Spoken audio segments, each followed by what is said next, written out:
that we're starting to see the fall of Diddy. I'm not exaggerating. And I know all of you have seen it too. More and more people are coming forward to expose his bad behavior.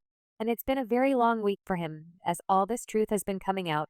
And let me tell y'all, it's crazy now. If you thought him putting hands on Cassie was horrible, brace yourselves, because it's about to get way worse. His ex-girlfriend and baby mama, Misa Hylton, is now revealing that Diddy treated her the same way he did to Cassie. Even more shocking, Misa is a lawsuit of her own that promises to be even more explosive than Cassie's. She's ready to spill the tea on how Diddy not only hurt her but also put hands on their child. Misa is not here to play, and it looks like Diddy is finally going to go down. Till she got up under the...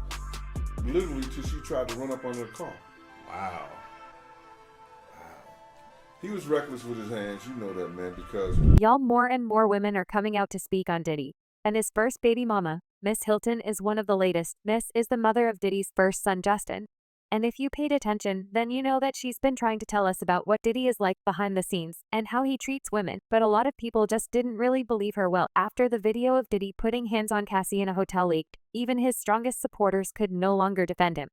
Exclusively by CNN, appears to corroborate some of the allegations of against music mogul Sean Diddy Combs.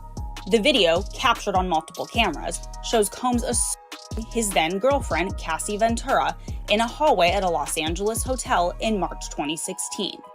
A lawsuit filed by Ventura in November last year and settled the next day referenced actions that seem to match those seen in this video.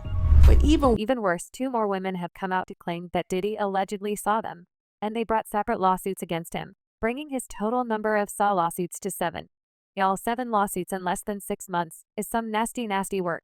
But for those of you who are not following the drama, a 5th woman has come out to accuse him of allegedly assailing her in 2003. The woman is a model named Crystal McKenna, and according to reports, she claims the rapper applied her with alcohol and possibly laced grass during the 2003 encounter, then brought her to a bathroom and forced her to her knees, demanding she suck. It reports went on to say that McKenna alleged that when she refused to comply, Combs grabbed her head and forced her to perform oral action on him. She lost consciousness and awoke in a taxi to realize she'd been assayed, although it remains unclear whether she meant there was an additional assay beyond the oral encounter. Now, fans were quick to point out how this lawsuit is very similar to the one filed by Jane Doe last year.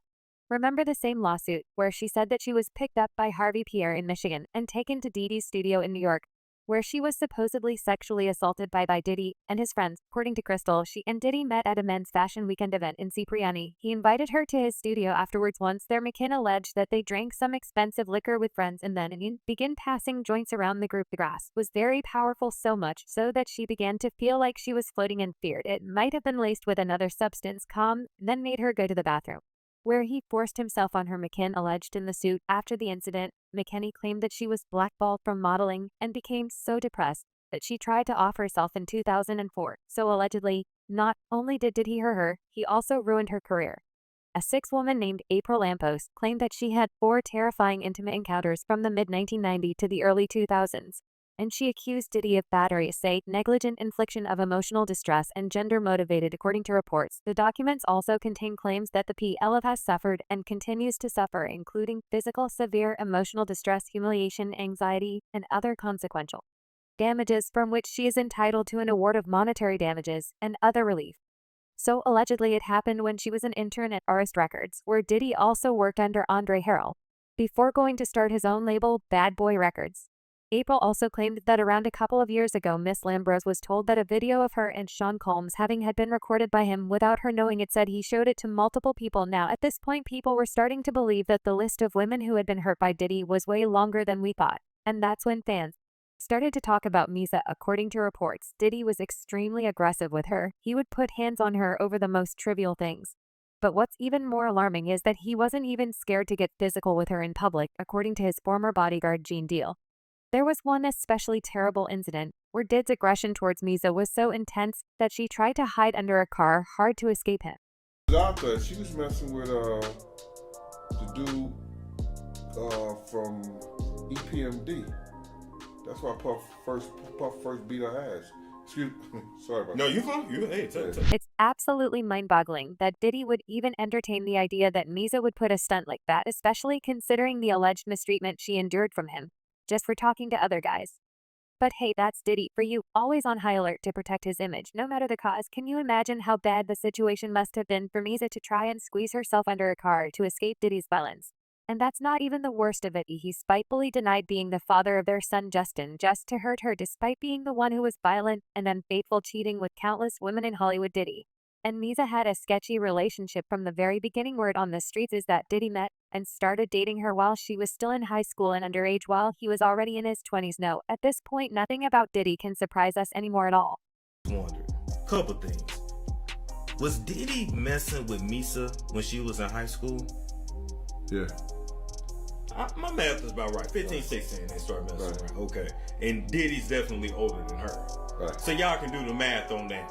So we just solved that for you. Back in those days, Miss had a knack for fashioning that Diddy's eye. He found a way to get to her to work on a music video for Joe to see.